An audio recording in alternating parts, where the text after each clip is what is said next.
Hi, everybody. I know it's been a while, but I just wanted to start doing this YouTube thing again. Let's dive right in. So for a long time, I wanted to start this series about all of these terms that are being thrown around that I'm seeing in a lot of articles like on Jezebel and Time and The Atlantic and Huffington Post and whatever. The point is that most of them are confusing and over-intellectualized, and when you break them right down to their core, they don't actually mean anything.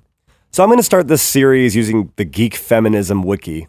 The term that I'll be focusing on today is toxic masculinity. I tend to see this term used mostly after things like school shootings and pointing out somebody's looks in the media or just general male reactions to things. The unintended, or in some cases intended, consequence of this term is that it makes men feel sort of ashamed of their masculinity. I feel like the term kind of implies that a man expressing himself in a uniquely male way is just inherently a problem. So I'm just going to start reading the article right now. I hope I'm not going too fast. Okay, it says, toxic masculinity is one of the ways in which patriarchy is harmful to men. It is the socially constructed attitudes that describe the masculine gender role as violent, unemotional, sexually aggressive, and so forth. A well-known masculinity, men's rights movement that is not mostly anti-feminist has yet to appear. Okay, well, that might be a fair point. A very important part of any grassroots movement is to respond to the issues within more pervasive movements like feminism. Gender and identity politics are quickly falling victim to kind of groupthink where people are more comfortable nodding their heads at things that fits their bias than actually researching things for themselves. It's much easier to express your concern for your rights by pointing out movements that you believe challenge your rights. By challenging a movement that is thought to hold a monopoly on gender and identity politics, you're essentially saying hey, I exist and my thoughts and opinions are valid too, and yours might need some reevaluating. Just as an example, when female-dominated universities still host affirmative action programs for women, then this is sort of detrimental to men that would have otherwise been able to get into the university. This also goes for double standards such as the countless programs to help women succeed in STEM fields, juxtaposed with the complete lack of programs to help men succeed in things like accounting and bookkeeping and nutritional sciences. Alright, let's move on to the examples, shall we? First example. The pervasive idea of male-female interactions as a competition, not cooperation. I would agree there's an element of competition between men and women that is conditioned at birth.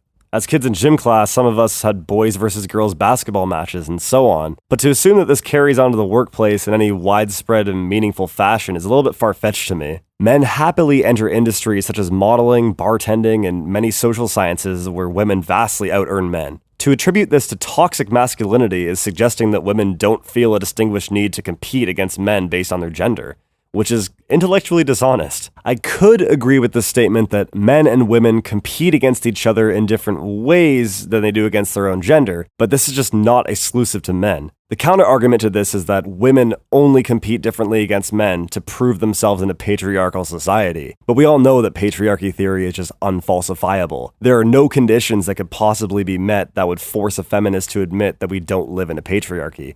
Therefore, it's just a non-argument.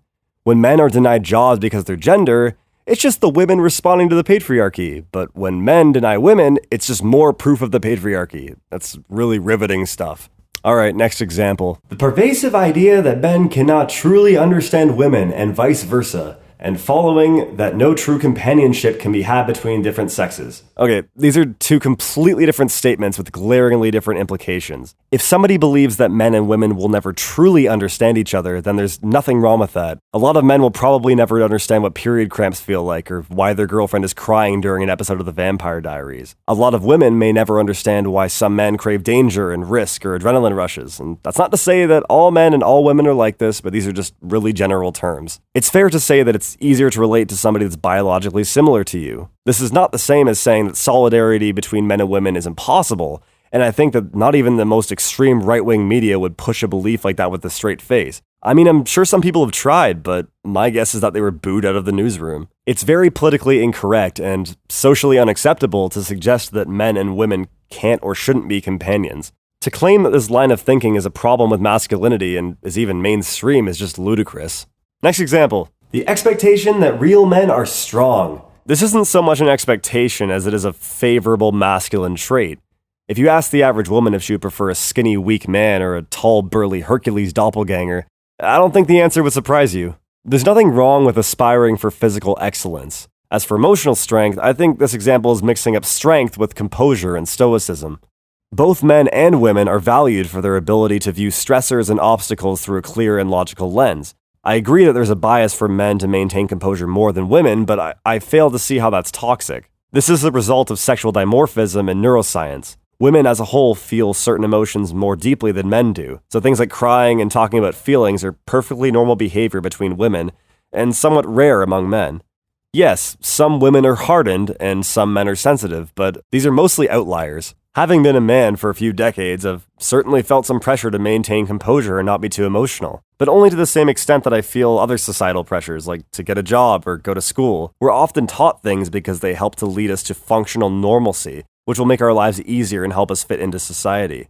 If you go against the grain, that's totally fine and even encouraged in some circles, but you can't expect all the same conveniences as those that take the path of least resistance. Alright, let's move on to the next example. Repeatedly, the idea that a real man cannot be a victim of abuse, or that talking about it is shameful. Yeah, remember when you said a while ago that a well-known masculinity and men's rights movement that is not mostly anti-feminist has yet to appear? Well, I'm not exactly an MRA, but there's one thing I know about the MRM, and that's that they want male victims of abuse and rape to be taken seriously. Even countless YouTubers try to shine light on the fact that men are even less likely to come forward when they are victims of physical or sexual violence. I've personally seen a hell of a lot more male empowerment rhetoric coming from MRAs and non-feminists than feminists themselves. The fact that there is a feminist organization called Men Can Stop Rape just reinforces the constant erasure of real and helpless male victims from the feminist narrative. Men are not a hive mind that can one day decide that rapists don't exist anymore. And masculinity is not some pervasive cause of sexual violence. Rapists cause rape, both male and female. And the solution to this probably isn't shaming femininity or masculinity.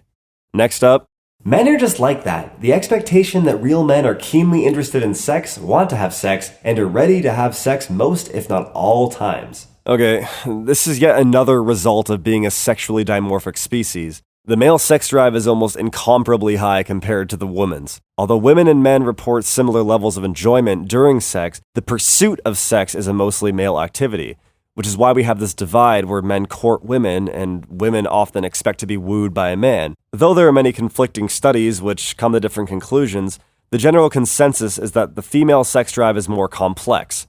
Women more often require a perfect cocktail of foreplay, social proof, and romance to get in the mood, whereas men are more or less in the mood a lot of the time. To compare it to appetite of hunger, men are more or less constantly hungry, but they have standards.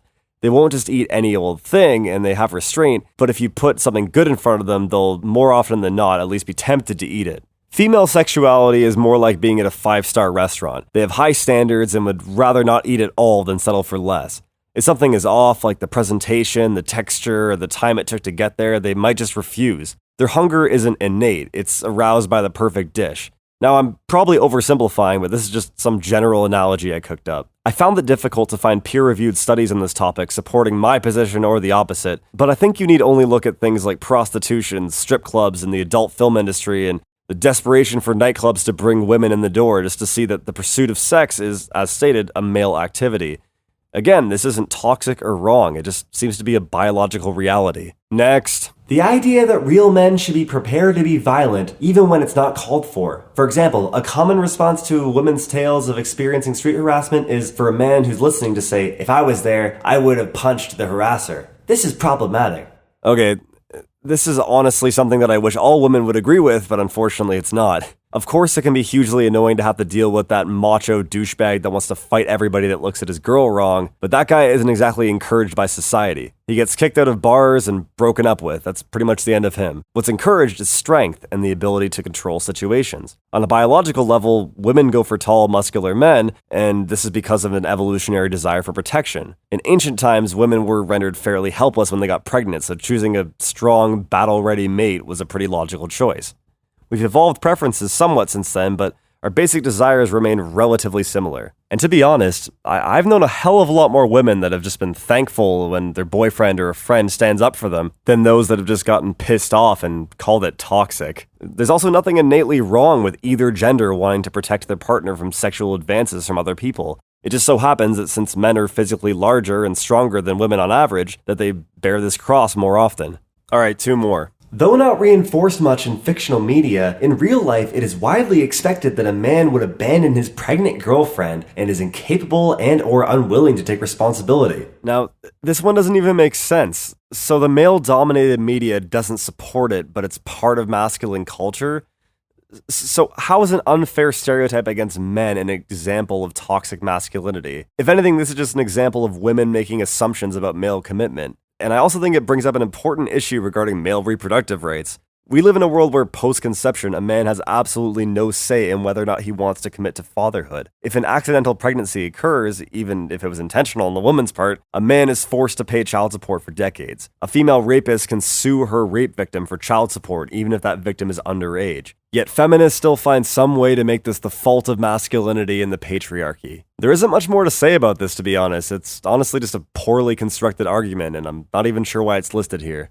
Alright, the last one. Emasculation, the idea that there's a range of feminine interests and activities that a real man would not hold, and that disprove a man's masculinity regardless of his other actions. Okay, I'm just gonna say it. Everywhere that this list says real man, you can replace it with average man, and there might be some validity to it. Yes, average men enjoy average things like sports, video games, and action movies, and so on. But that is not to say that men are constantly shamed for doing things outside of the norm. For example, I really love poetry. I can recite 8 of my favorite poems from memory. My favorite Disney movie growing up was The Little Mermaid. I had long blonde hair in high school. I performed in 10 musicals and 6 plays throughout my life, and the only people that have ever shamed me for it were just your run-of-the-mill bullies, and they were not indicative of society as a whole. However, they had every right to tell me what they thought about my interests. That's freedom of speech. I fully concede that nobody should be shamed for doing things like this, but you can't attribute it to all masculinity. Women sometimes shame each other for being too masculine as well. This happens especially in childhood, which is a time when kids have barely even interacted with society at all. However, the more we interact with society, the more we understand that it's wrong to shame people for their choices. Therefore, it's backwards to insinuate that society makes people more sexist and discriminatory, when it clearly appears to do the opposite.